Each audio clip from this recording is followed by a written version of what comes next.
अगला प्रश्न है, अर्धगोले पर शंकु के आकार का एक ठोस स्थित है। इन दोनों की त्रिज्याएं 1 सेंटीमीटर के बराबर है। शंकु की ऊंचाई उसकी त्रिज्या के बराबर है। ठोस का आयतन पाई के रूप में ज्ञात कीजिए।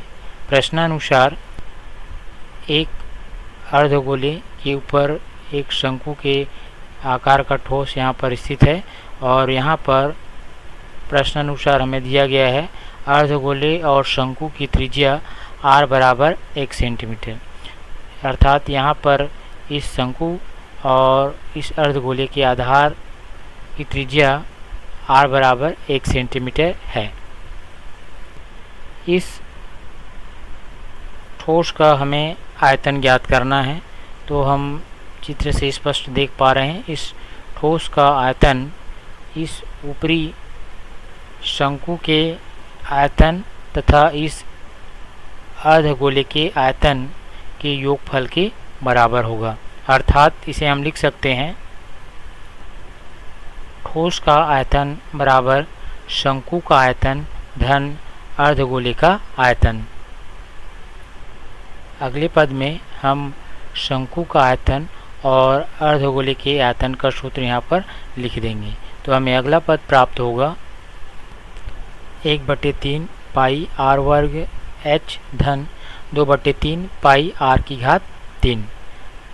इसे हम चाहें तो इस प्रकार लिख सकते हैं अगले पद में 1/3 पाई r वर्ग कोष्टक में h धन 2r। यहाँ पर 1/3 पाई r वर्ग दोनों जगह उभयनिष्ठ है, इसलिए हम दोनों पदों से हम उभयनिष्ठ ले लेंगे।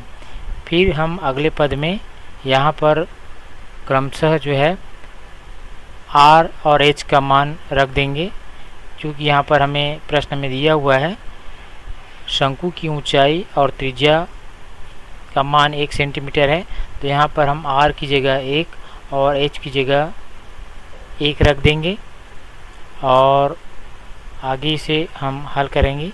हल करने पर हमें अगला पद प्राप्त होगा,